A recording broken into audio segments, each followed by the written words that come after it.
Assalamualaikum dan selamat sejahtera semua. Hari ini kita akan belajar Sains Tingkatan 1 Bab 7 Udara dan kita fokuskan kepada subtopik 7.1 Komposisi Udara.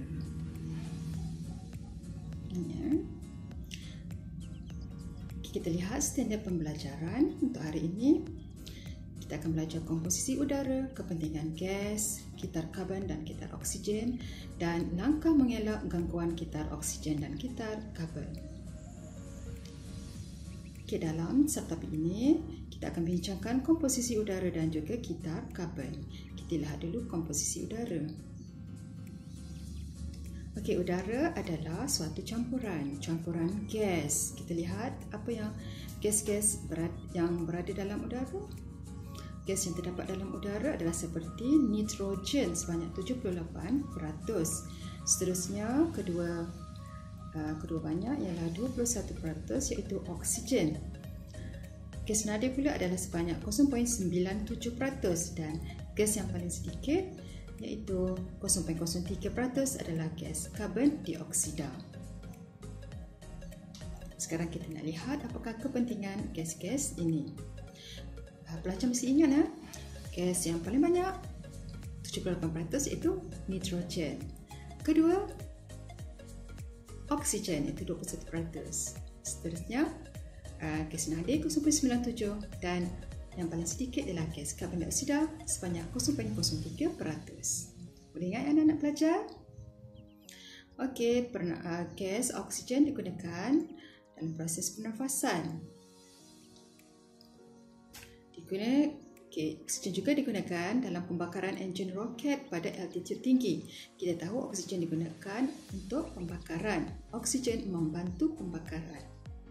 Dia juga digunakan dalam proses kimpalan dan pemotongan logam. Kita lihat pula gas nitrogen. Nitrogen digunakan dalam pembuatan baja bernitrogen. Kita panggil baja nitrat. Nitrogen juga digunakan dalam penghasilan asid nitrik dan amonia. Amonia NH3 dia mengandungi unsur nitrogen. Dan nitrogen tercair adalah sebagai ejen penyejuk. Kita nak lihat pula gas karbon dioksida. Gas karbon dioksida kita dah tahu digunakan oleh tumbuhan hijau dalam proses fotosintesis. Dia juga digunakan dalam pembuatan minuman berkarbonat. Kita panggil air gas. Gas apa dalam tu? Gas karbon dioksida. Dan digunakan sebagai alat pemadam api. Oksigen membantu pembakaran, karbon dioksida memadamkan kebakaran. Kita lihat pula gas nadir. Gas nadir terdiri daripada helium, neon, argon, xenon dan krypton. Pelajar tingkatan 1 perlu tahu dah yang ini. Kita lihat kegunaan gas helium digunakan untuk mengisi belon udara dan belon kaji cuaca. Belon ni cantik kan? Bila kita terlepas, dia akan naik ke udara kerana gas helium sangat ringan, kurang tumpat berbanding gas-gas yang lain. Kemudian kita lihat gas neon. Gas neon digunakan dalam lampu iklan. Dah tetapkan gas argon. Gas argon digunakan untuk mengisi mentol.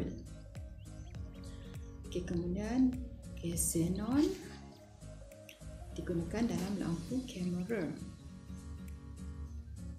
Kemudian krypton digunakan untuk menghasilkan cahaya hijau di landasan kapal terbang. Kemudian kita nak lihat komponen lain yang terdapat dalam udara selain daripada gas. Komponen tersebut ialah wap air, debu dan mikroorganisma. Wap air, debu ni boleh menyebabkan seseorang yang asma menghadapi asma.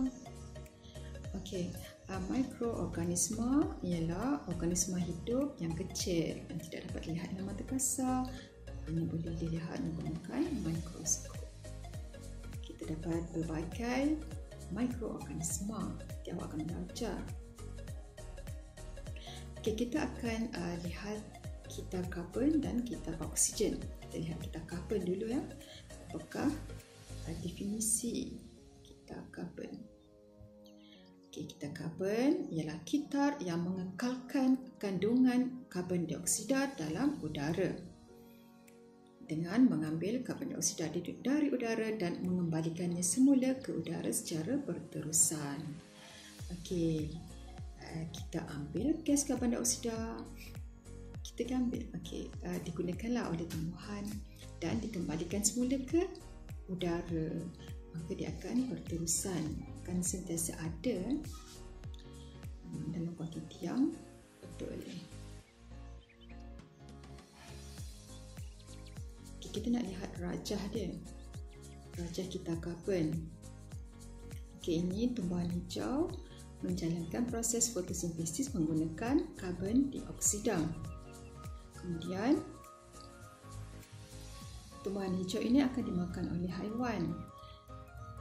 Haiwan akan mendapat unsur karbon dalam badannya, unsur karbon dari tumbuhan tadi. Kemudian apabila haiwan itu mati, dia akan diuraikan oleh bakteria atau kulat yang mereputkan organisma mati. Masa ni gas karbon dioksida akan terbebas ke udara atau ke atmosfera. Untuk proses penguraian, perebutan haiwan atau bakteria atau kulat memerlukan oksigen. Untuk proses perebutan, pembakaran bahan api fosil mengandungi karbon seperti arang batu dan petroleum juga membebaskan karbon dioksida ke udara. Semasa respirasi, kita juga akan membebaskan gas karbon dioksida. Jadi, proses-proses seperti perebutan, pembakaran dan respirasi diseimbangkan oleh proses fotosintesis.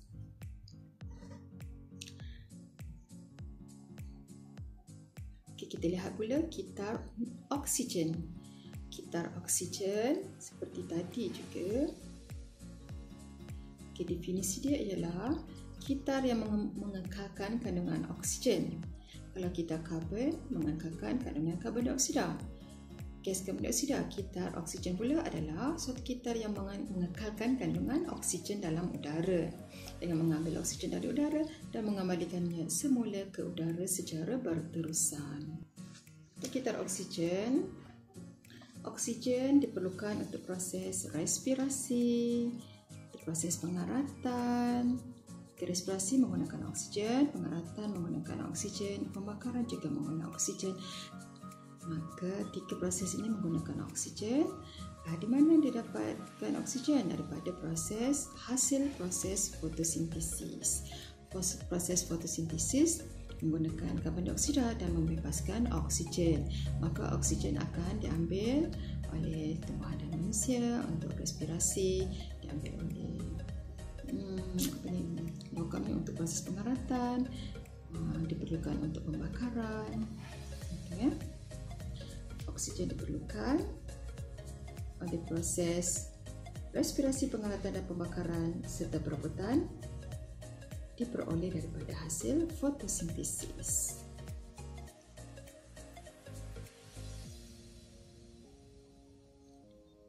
Kita tengok langkah mengelakkan gangguan kepada kitar karbon dan kitar oksigen. Langkah yang pertama, ada 5 langkah. Kita nak tengok langkahnya adalah seperti menanam semula pokok.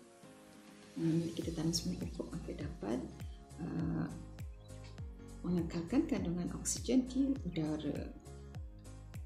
Kemudian kita tengok mengelakkan pembebasan asap kenderaan yang berlebihan. Kita mesti elakkan daripada gas karbon dioksida dibebaskan dengan berleluasa di udara atau di atmosfera. Kemudian tidak melakukan pembakaran hutan. Bila kebakaran atau pembakaran berlaku, gas karbon dioksida akan dibebaskan ke atmosfera. Bila pembakaran berlaku dengan banyak, maka banyaklah gas karbon dioksida di udara.